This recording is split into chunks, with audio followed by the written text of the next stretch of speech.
बड़ी खबर आ चुकी है। पुरानी पेंशन योजना बहाली को लेकर बहुत ही बड़ी खबर है, जो कि हर सरकारी कर्मचारी और पेंशनरों के लिए बहुत ही बड़ी खबर आ चुकी है। आपकी पेंशन में बढ़ोतरी होगी, बहुत ही बड़ी खबर है।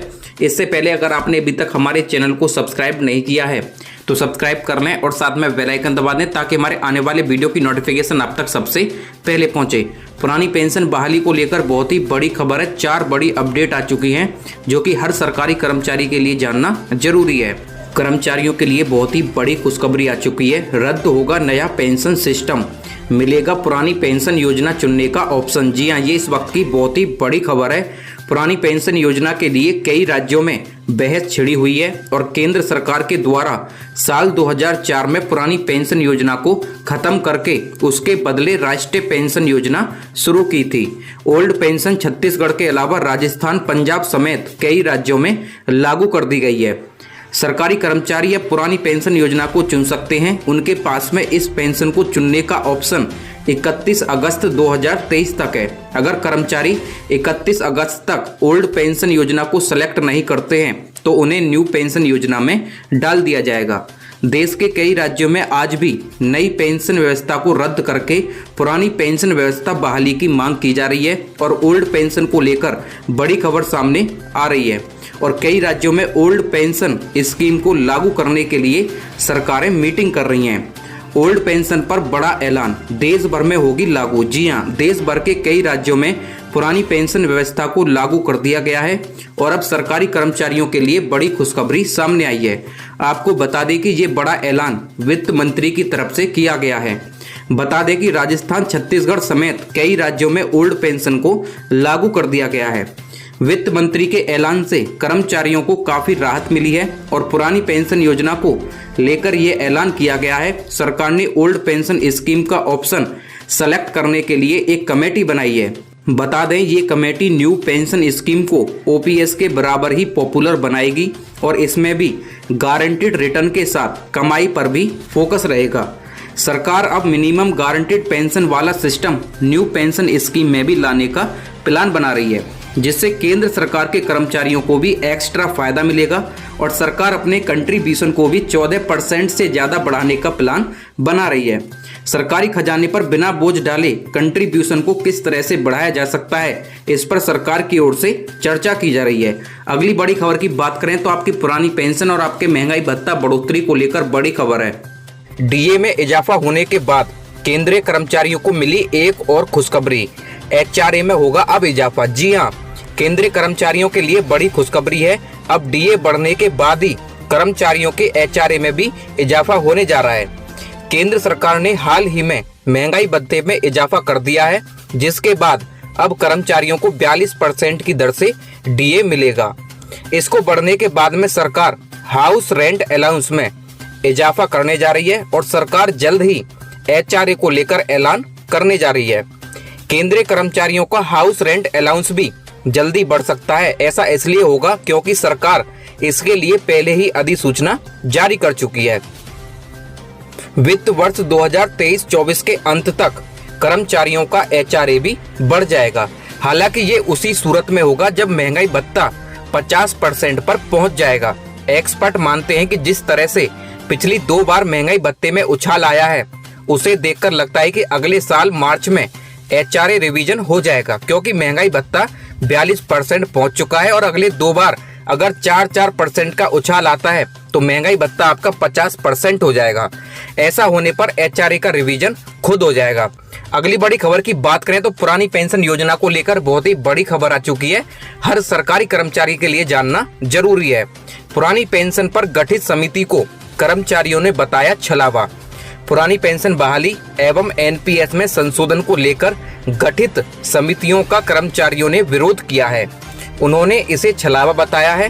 कर्मचारियों का स्पष्ट कहना है कि पुरानी पेंशन बहाली से उन्हें कम कुछ भी मंजूर नहीं है। जी हाँ, कर्मचारियों ने कह दिया कि हमें पुरानी पेंशन बहाली से कम उन्हें कुछ भी मंजूर नहीं है। पुरानी पेंशन बहाली संयुक्त मंच के सचिव विनोद कुमार पांडे का कहना है कि अधिकारियों, कर्मचारियों, शिक्षकों को भ्रमित करने की यह सरकार की साजिश है।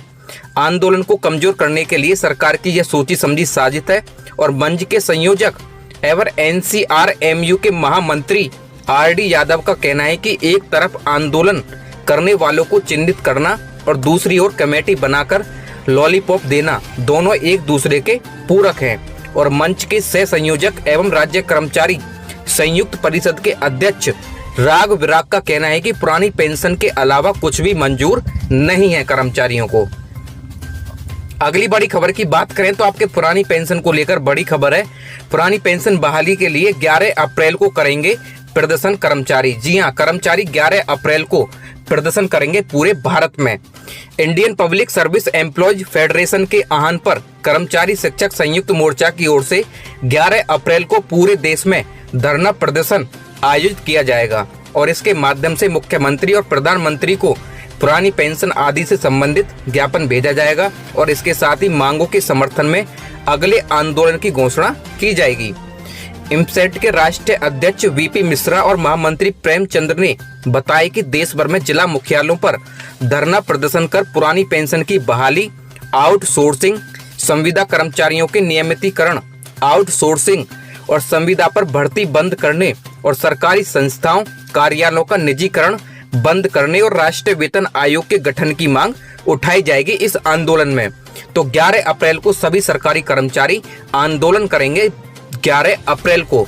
ये बहुत ही बड़ी खबर है। अगली बड़ी खबर की बात करें तो आपके लिए बहुत ही बड़ी खबर आ चुकी है। पुरानी पेंशन बहाली को लेकर बड़ी खबर आ चुकी है। अब आखिरी सैलरी का आधा होगा ओल्ड पेंशन। अगर 10 साल की नियमित सेवा पूरी नहीं की तो एनपीएस ऑप्शन आपको चुनना होगा। ये बहुत ही बड़ी खबर है। हिमाचल प्रदेश के मुख्यमंत्री सुखविंदर सिंह सुक्खू अधिकारियों ने ओल्ड पेंशन को लागू करने के लिए पुराना प्रारूप लिया है और जिसके तहत रिटायर होने वाले राज्य कर्मचारी और रिट्रीटमेंट के बाद अपने अंतिम लाभ का 50% पेंशन मिलता है। हालांकि इस अधिसूचना को औपचारिक रूप से जारी करने में समय लगेगा और कर्मचारियों को थोड़ी देर प्रतीक्षा करनी होगी। जानकारी के मुताबिक भारत सरकार को जाने वाला एनपीएस योगदान जनवरी 2023 से ही बंद कर दिया गया है। इसके साथ ही जनवरी 2023 में ही ओल्ड पेंशन के तहत आने वाले सरकारी कर्मियों के जीपीएफ अकाउंट भी खोले जा सकते हैं और कैबिनेट के फैसले के बाद भी सामान्य प्रशासन विभाग ने अब वित्त विभाग को ओल्ड पेंशन लागू करने की इन्फॉर्मेशन जारी नहीं की है। इन्फॉर्मेशन मिलने के बाद वित्त विभाग ओल्ड पेंशन स्कीम को पुराने प्रारूप के बेसिस पर लागू करने के लिए नई नीतियां बनाएगा और इनमें से अधिकांश नीतियों के लिए कानून विभाग से वीएटी करवाना जरूरी हो सकता है। अगली बड़ी खबर की बात करें तो बहुत ही बड़ी खबर आ चुकी है। अब 3 गुना बढ़ जाएगी ईपीएस पेंशन। जी हां, ये इस वक्त की बहुत ही बड़ी खबर है। ईपीएफओ का नया आदेश जारी हो चुका है। कर्मचारी भविष्य निधि संगठन सब्सक्राइबर्स को सुप्रीम कोर्ट में जल्द राहत मिल सकती है। दरअसल सुप्रीम कोर्ट के फैसले से कर्मचारी भविष्य निधि में योगदान करने वाले लाखों कर्मचारियों की कर्मचारी पेंशन योजना की पेंशन एक झटके में 300% तक बढ़ने वाली है। ये इस वक्त की बहुत ही बड़ी खबर है। ईपीएफओ ने कर्मचारियों की ईपीएस पेंशन के लिए अधिकतम वेतन 15,000 रुपए तय किया है। अब सुप्रीम कोर्ट कर्मचारी भविष्य निधि संगठन की इस सैलरी लिमिट को खत्म कर सकता है और यह मामला विचाराधीन है और इस पर लगातार सुनवाई चल रही है और कर्मचारियों की कर्मचारी पेंशन योजना में पेंशन की गणना भी अंतिम वेतन यानी कि उच्च वेतन ब्रैकेट पर ही की जा सकती है। ईपीएफओ के इस फैसले से कर्मचारियों को कई गुना ज्यादा ईपीएस पेंशन मिलेगी। बता दें कि पेंशन पाने के लिए ईपीएफ में 10 साल तक योगदान करना जरूरी है और वहीं पर 20 साल की सेवा पूरी करने पर 2 साल का वेटेज मिलता है। अगली बड़ी खबर की बात करें तो कर्मचारियों के लिए गुड न्यूज है। नए वेतनमान का लाभ जल्द और वेतन में बढ़ेगी राशि। पुरानी पेंशन योजना पर बड़ी अपडेट आ चुकी है। कर्मचारियों के लिए बहुत ही बड़ी खबर है। 7वें वेतनमान का लाभ दिया जाएगा और इसके लिए सरकार की तरफ से घोषणा कर दी गई है। हालांकि घोषणा होने के बाद अब तक की कार्रवाई को लेकर कर्मचारी संगठन के प्रतिनिधियों द्वारा 24 फरवरी के कार्य व्रत में मुख्य सचिव के साथ बैठक हुई और इस बैठक में संविदा कर्मचारियों के लिए 7वें वेतनमान को लागू करने पर महत्वपूर्ण चर्चा की गई है।